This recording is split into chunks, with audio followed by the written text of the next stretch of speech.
It's time to watch with Pete. Well, welcome back, and I thought this would be kind of a fun video to do. As I said, I believe it was my first video, I really wanted to learn about watches and how to sort of work on them and do some maintenance on them. And one of the things I mentioned was changing the battery in them. So one of the first watches that I changed the battery on was this Waltham watch that I picked up from the Craigslist lot that I found online, and I ended up picking up. This is the one, if you remember, it had all the black paint flaking off of it. I went ahead and just chipped all the black paint off of it that I could. You can see there's still a little bit left here that I could probably get off. But as I said, I did pop the back off of this, and I started to do it so I could just pull it off here during the video.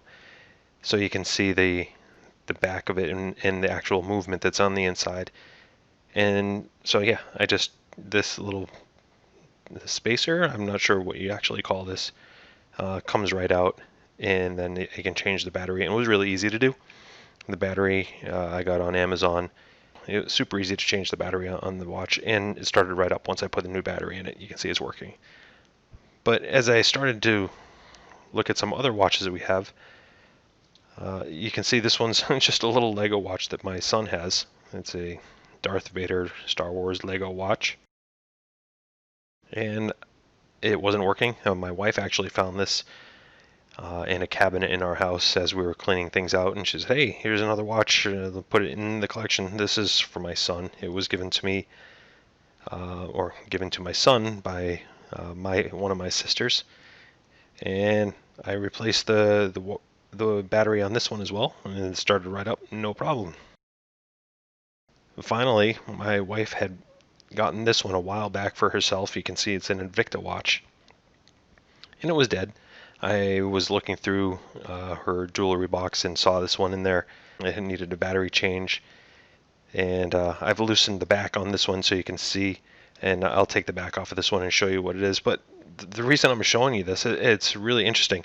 I changed the battery in all three of these, and I realized that the battery was the same battery for all three of them. And as I changed them, I'll flip this one over for you. This one I already took the back off of, so when I flip it over, you'll see. And I'll finish unscrewing this one.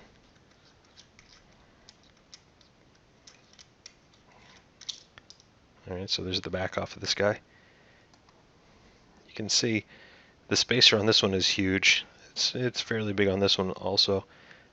Pretty small spacer on this one. The white pieces I'm talking about, I'm calling those spacers. I'm not sure if that's the correct terminology or not. But guess what? This Invicta watch, this watch that I got, this Waltham watch in the Craigslist lot, and this Darth Vader Legos watch all have exactly the same movement. They're exactly the same. Oops. Let's center them up a little bit here. They're exactly the same. I found that pretty interesting and funny at the same time. So it got me thinking, are you really paying for the movement? Are you paying for the outside look of the watch? I mean, would you pay the same amount of money for a Legos Darth Vader watch as you would for this Invicta watch and this one that I got kind of as a throwaway watch in a Craigslist post? So I did the math on this. I got I paid $35 for 13 watches. So it comes to $2.69 for this watch. I looked this one up on just online to see what it would be, and what I found is this is priced at $20 for the Star Wars Lego watch.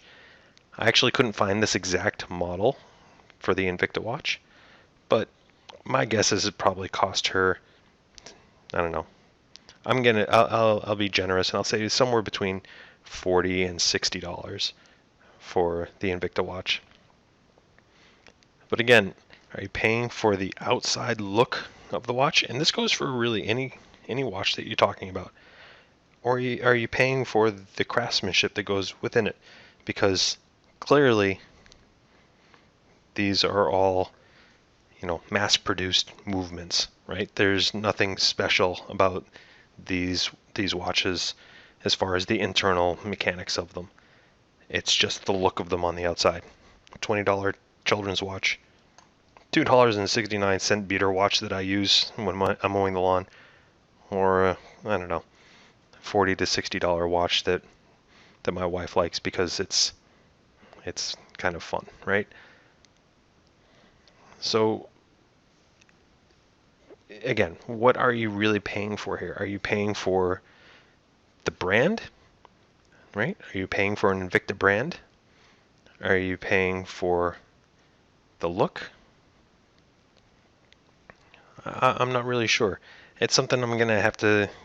I think I'll ask myself this a lot as I'm going through my watch journey, as I've called it. What are you really buying when you buy a watch? Are you paying for the outside, or are you paying for the inside? Are you paying for the history? I don't know the answer to that yet. All I know is that internally, these are all exactly the same watch. They're exactly the same thing, right? We can turn it over. If I were to take these movements out, they're exactly the same movement. Is there any craftsmanship in there? No, there's not.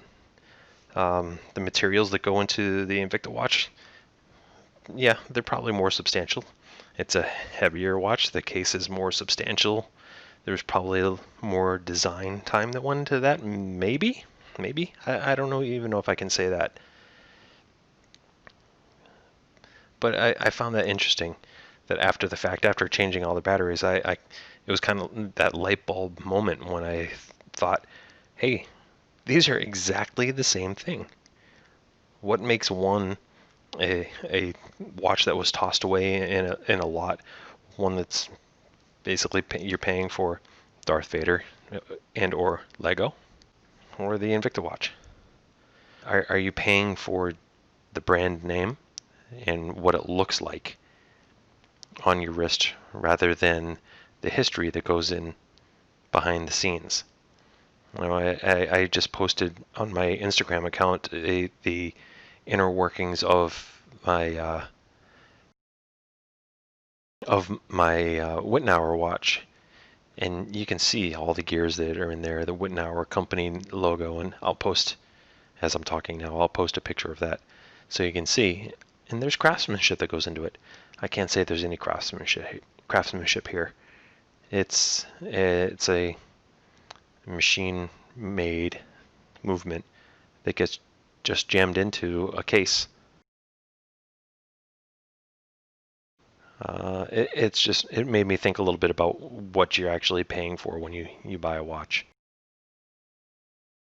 I'm definitely glad I picked up that $35 lot of watches with the 13 different watches, this being one of them.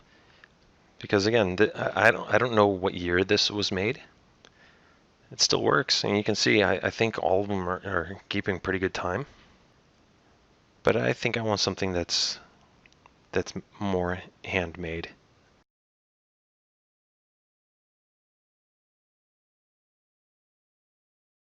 I like to think that some of the things that I like, I could give to my son or my daughter someday, and they could keep that for for their generation, and maybe even hand it down. My father has given me some of his watches, and I know that they're great watches. They were given to him by his father, or they were gifts to him, and he's able to give them to me, and I'll be able to give them on to my son at some point. And that makes me happy to think about, because I know that when my son looks at that watch, he'll think of me, he'll think of his grandfather. So it's sort of that tradition and the history that goes along with the watch. I don't see that in any of these watches. Just something fun to think about. 3 completely different watches made in very different times. Exactly the same mechanical parts behind the scenes. Let me know what you think in the comments below. Feel free to comment if you care about what's on the inside of the watch, if it's more about the look. I hope you like and will subscribe to my channel. Thanks for watching.